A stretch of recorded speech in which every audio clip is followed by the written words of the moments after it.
Namo Sanyang Adibudaya, Namo Buddhaya. Halo adik-adik, apa kabar semuanya? Sehat? Baik, hari ini kita akan melanjutkan pelajaran agama Buddha kelas 5 yang bertemakan cara-cara berdana. Sudah siap? Mari sebelum mulai kita berdoa dulu. Semuanya kita beranjali ya. Kita membacakan doa pembuka belajar. Terpujilah Tuhan Yang Maha Esa, terpujilah Tri Ratna.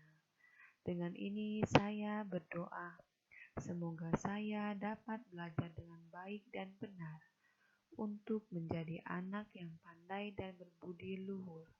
Semoga semua makhluk hidup berbahagia. Sadu, sadu, sadu. Nah, setelah kita berdoa, mari kita duduk hening. Duduklah dengan santai, mata terpejam, kita sadari napas, katakan dalam hati. Napas masuk, aku tahu. Napas keluar, aku tahu. Napas masuk, aku tenang. Napas keluar, aku bahagia. Napas masuk, aku ingin belajar. Napas keluar, aku bisa. Perlahan boleh buka matanya.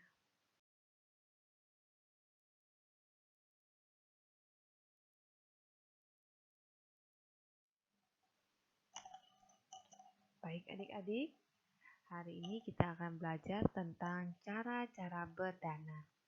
Berdana itu diibaratkan seperti kita menanam sebuah pohon. Dalam menanam pohon harus secara tepat memilih lahan atau tempat yang subur. Kemudian kita juga harus memastikan bibit yang akan kita tanam itu baik, waktu yang tepat untuk menanam, dan dipelihara dengan baik. Demikian pula hendaknya kita berdana. Dalam Anguttara Nikaya, volume ketiga ayat 48, Buddha bersabda, "Oh para biku, kelima hal ini adalah dana dari seorang yang baik." Apakah kelima hal itu? Ia berdana dengan keyakinan. Ia berdana dengan hormat. Ia berdana tepat pada waktunya, dengan hati ikhlas, dan ia berdana tanpa merugikan dirinya sendiri ataupun pihak lain.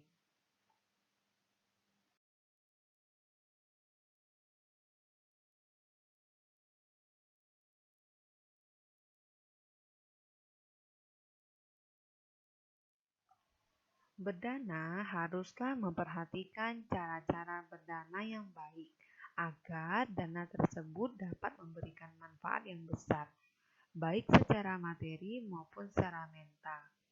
Ada 8 hal yang harus diperhatikan. Yang pertama, berdana barang bersih. Ini maksudnya tidak bertentangan dengan dharma. Misalnya, kita mendapatkannya tidak dari mencuri, menipu, merampok, dan sebagainya. Kemudian barang yang kita gunakan ini bersih, ya, tidak berasal dari hal-hal yang atau perbuatan yang tercela. Yang kedua, berdana barang baik. Maksudnya adalah barang yang akan kita danakan masih dapat digunakan oleh pihak yang akan menerima dana. Yang ketiga, berdana barang tepat waktu. Misalnya, waktu yang tepat untuk berdana makanan kepada para biku adalah sebelum tengah hari.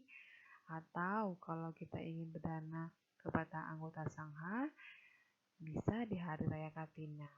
Atau kita berdana kepada orang sesuai dengan waktunya.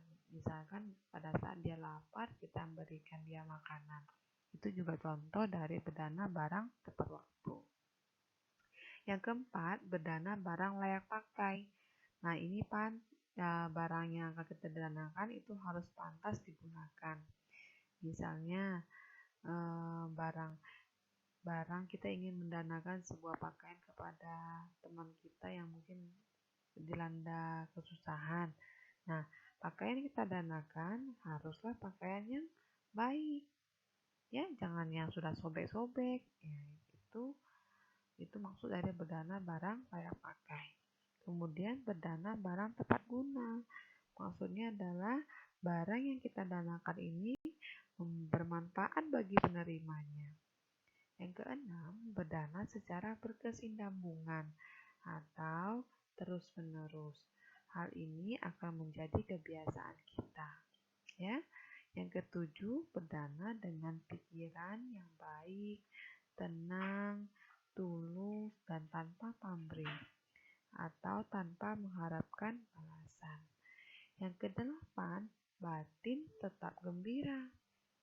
Baik itu sebelum berdana kita bergembira, saat berdana kita bergembira, setelah berdana kita bergembira. Nah, itulah 8 hal cara berdana yang baik.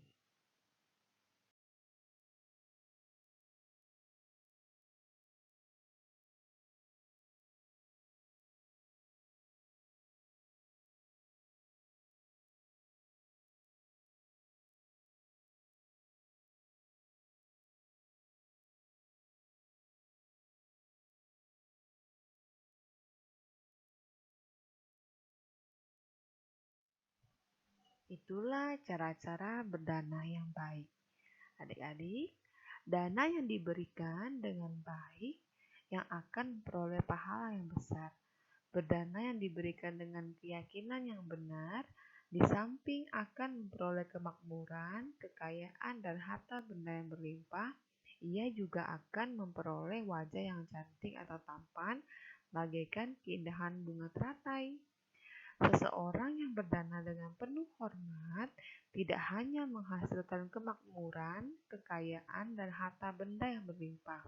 Ia juga akan memiliki anak atau istri atau suami atau para pesuruh atau pekerja dan para pegawainya akan mendengarkan kata-katanya dengan sabar dan patuh. Mereka akan melayaninya dengan hati yang penuh pengertian.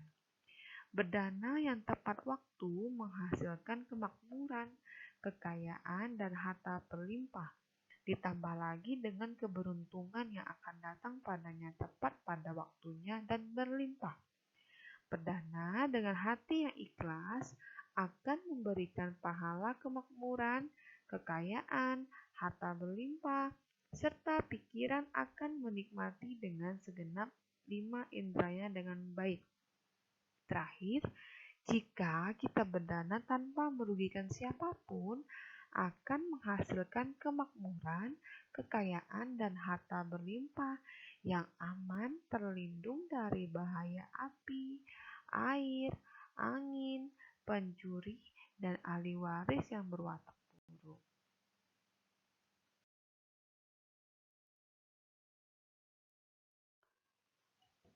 Demikianlah pelajaran pada hari ini tentang cara-cara berdana yang baik. Adik-adik pasti sudah paham bagaimana cara berdana yang baik. Untuk itu ada 3 pertanyaan dari CC yang harus adik-adik selesaikan.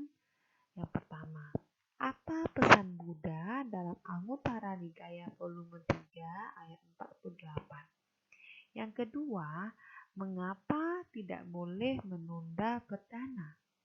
Yang ketiga, bagaimana cara berdana agar memperoleh buah karma yang baik? Oke adik-adik, demikianlah pelajaran agama Buddha pada hari ini. Saya akhiri dengan Namo Sang Yang Adi Budaya, Namo Buddhaya.